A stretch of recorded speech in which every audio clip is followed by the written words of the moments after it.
Morning, everyone. Happy Throne Speech Day. Thanks for coming here. At 3 o'clock today, Her Excellency the Lieutenant Governor Lois Mitchell will open the 30th session of Alberta's legislature and will present the speech from the throne outlining the legislative agenda for positive change of the United Conservative Government.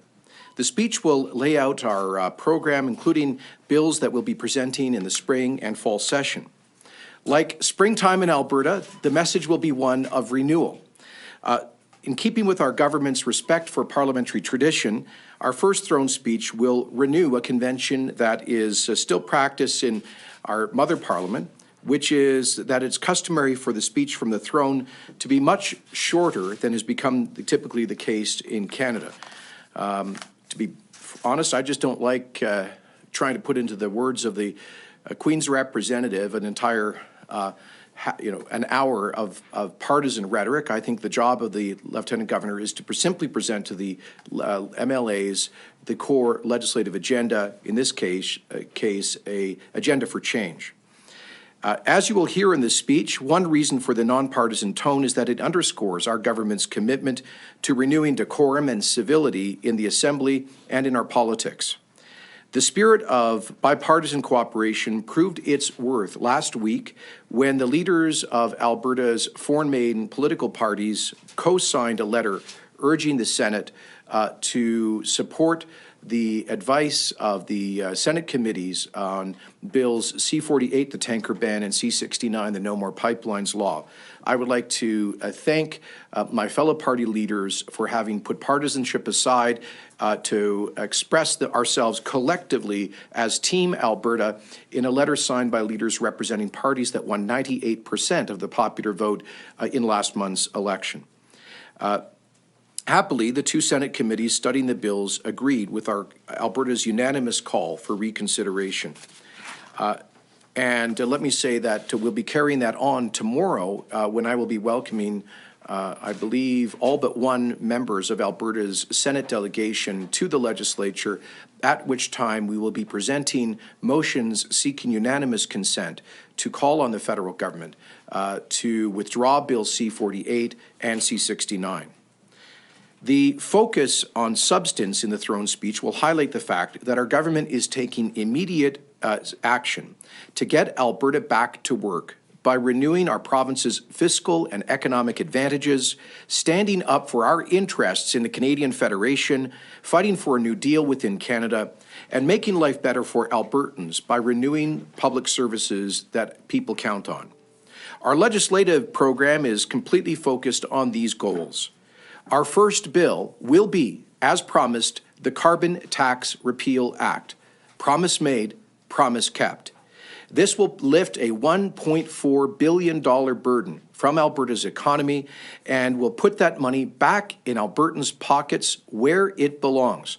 After all, the carbon tax has been all economic pain and no environmental gain.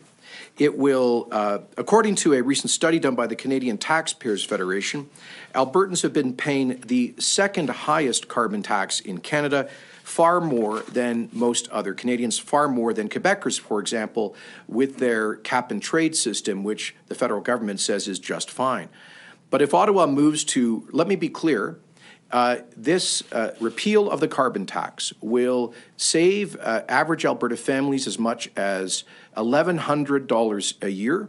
It will save the average small business about $4,500 a year, and it will, according to economists' projections, add something like 6,000 new full-time jobs to Alberta's economy.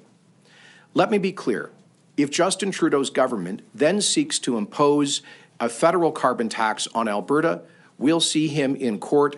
We will launch a judicial reference challenging the constitutionality of the federal carbon tax at the Alberta Court of Appeals, while at the same time we will be supporting Saskatchewan's appeal to the Supreme Court of Canada and, if necessary, an appeal of the forthcoming Ontario decision to the Supreme Court of Canada, although, of course, we hope it supports provincial jurisdiction. I will be tabling the Carbon Tax Repeal Act personally this afternoon. As I say, this is something that a commitment we gave to Albertans over the past 2+ years, and today we will be keeping our promise to make this Bill number 1. Bill 1 will be followed by 3 other pieces of legislation that are urgently required to get Alberta's economy working again. Bill number 2, the Open for Business Act, will be introduced next week, and it will strengthen the rights of Alberta workers within unions and promote job creation for young Albertans while retaining recent advantages in compassionate leave.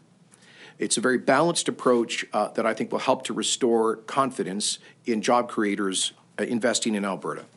Bill number 3, the Job Creation Tax Cut Act, will lower the tax burden on employers by 1/3 from 12% to 8%, giving us the lowest business taxes in Canada by far. By the time it's fully implemented, lower taxes than all 10 provinces, 3 territories, and 44 of the 50 United States, which will renew Alberta as a magnet for job creation and investment. Economists estimate that our job creation tax cut will create some 55,000 new full-time private sector jobs, will grow our economy by as much as $12.7 billion, will increase our per capita gross domestic product by something like 6.5%, and will help to get Alberta's economy back to work. And then Bill 4, the Red Tape Reduction Act, will be introduced to lower the regulatory burden on Alberta's economy by 1/3, reducing costs, speeding up approvals, and freeing job creators to get more Albertans back to work. And I'm pleased to tell you, we just finished our, I think, 4th cabinet meeting as a government, and at every one of these meetings, we've already been making decisions to reduce the job-killing red tape burden on the Alberta economy. We'll be packaging all of that together when we launch the bill, the Red Tape Reduction Act, in the next couple of weeks. Together, these 4 bills will kickstart Alberta's economy by creating jobs, cutting job-killing taxes and red tape, and showing employers and investors that Alberta is open for business. That's how we will create prosperity, strengthen our social programs, and make life better for all Albertans. United, we will unleash our province's full potential and renew Alberta's generous role as the leader of economic growth and the greatest contributor to the Federation.